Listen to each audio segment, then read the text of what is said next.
Terus kemudian setelah respon lambung. Lambung ternyata berespon. Nah, mulai siang itu keroncongan itu, keruak, udah mulai bunyi itu ya.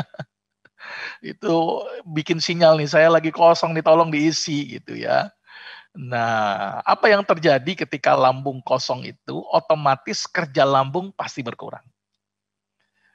Kenapa berkurang? Karena tidak ada makanan yang dicerna di sana. Ketika makanan tidak ada yang dicerna, maka enzim-enzim yang dihasilkan pun jadi tidak terjadi. Bahkan asam lambung yang keluar pada saat puasa, itu jumlahnya sedikit, tetap keluar. Karena ada suatu siklus rutin. Tetap keluar, tapi jumlahnya sedikit. Maka itu sebenarnya ketika orang yang sakit mah di bulan Ramadan, itu seharusnya malah tambah baik. Karena kenapa? Asam lambung nggak keluar terlalu banyak, ditambah lagi puasa. Aduh saya sakit mahnya cuma sedikit aja nggak puasa. Jadi ini sering dijadikan kambing hitam ini si lambung ini ya. Itu yang terjadi. Lambung itu jadi bisa repairing, ya memperbaikinya sendiri dengan mereduksi peradangannya dan menghambat pengeluaran asam lambung karena memang tidak ada makanan di sana. Ya. Itu yang terjadi pada lambung. Apa yang usus itu senang banget itu. Salah satu yang paling gembira itu adalah usus kita. Usus kita itu kerjanya lebih dari 24 jam, bayangin coba. Usus kita tuh lebih dari 24 jam loh. Sedangkan satu hari 24 jam. Tapi usus kerjanya lebih dari 24 jam. Kok bisa? Kita hitung. Ya.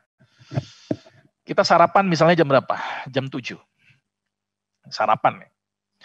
Tergantung memang jenis makanan. Tapi ada beberapa makanan yang diproses lama, ada beberapa makanan yang diproses cepat. Maka itu kalau kita makan makanan yang diprosesnya cepat, proses pencernaannya lebih singkat.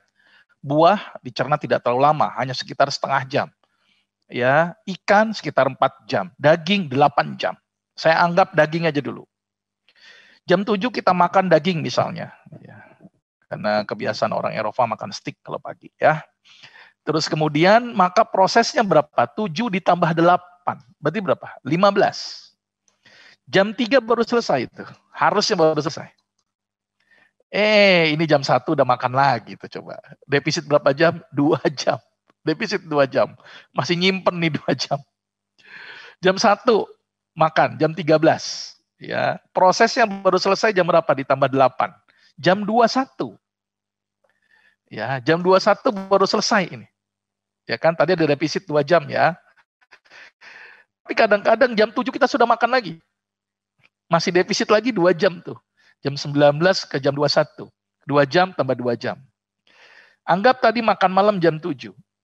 Ya, jam 7 ditambah 8 jam. Ya, 19 ditambah 8. Berarti 27. Ya, 27 itu berarti sekitar jam 3. Jam 3 malam baru selesai. Ya kan? Terus sarapan lagi jam berapa tadi? Jam 7. Dari jam 3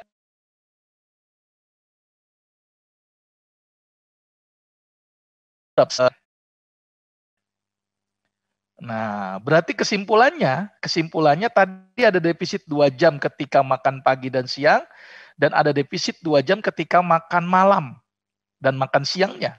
Maka 4 jam. Tadi jam 3 malam sampai jam 7 pagi sarapan, ada 4 jam lagi selisihnya. Berarti itu 24 jam. Selesai itu. Tadi dokter bilang kok lebih dari 24 jam. Ngemilnya. Nah, ikannya, ngemilnya nambah lama lagi. Tuh. Apalagi ngemilnya daging dicemilin lebih lama lagi. Berarti dalam keadaan makannya 3 kali saja, usus sudah 24 jam. Apalagi ditambah ngemil-ngemil. Waduh, berarti lebih dari 24 jam. Maka itu dengan hadirnya puasa, ketika kita sahur sekitar jam 5, gitu ya, ditambah 8 jam, berarti 5 tambah jam sekitar jam 3, dari jam 3 sampai jam 6, usus istirahat. Lumayan istirahat 3 jam, tapi 3 jam usus istirahat itu sangat bermakna buat si usus. Karena usus akan memperbaiki diri. Karena saking sibuknya, usus nggak sempat memperbaiki diri. Saya contohkan begini. Misalnya kita punya rumah, terus kita kerja. Kalau kerja terus dari pagi, dari siang sampai malam, kira-kira sempet nggak kita beres-beres rumah? Pasti nggak sempet. Ya, pulang langsung tidur, besok kerja lagi, pulang langsung tidur. Terus kalau rumah nggak dibersih-bersihin, gimana kira-kira itu? Ya, penuh dengan sarang penyakit, rumahnya menjadi rusak. Nah, ketika ada istirahat, nah itu benah-benah itu. Maka itu kerja pun juga harus istirahat.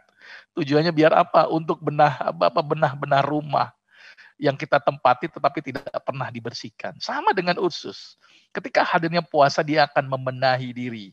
Zat-zat yang tidak berguna dieliminasi. Sel-sel yang rusak dimakan atau diautofagi. Sel-sel yang rusak digantikan dengan sel-sel yang baru. Nah, itu yang terjadi di usus. Ya. Terus kemudian pankreas. Nah, ini juga senang lagi nih pankreas ini. Pankreas juga kerjanya juga luar biasa. Setiap hari dia harus mengeluarkan insulin terus-menerus. Karena kita kebiasaan makan karbo yang berlebihan. Dengan hadirnya puasa, maka pankreas insulinnya bisa tereduksi. Sel beta pankreasnya pun kerjanya jadi lebih enteng. Sehingga dia bisa membenahi si sel-selnya sendiri. Jadi pankreas juga senang juga.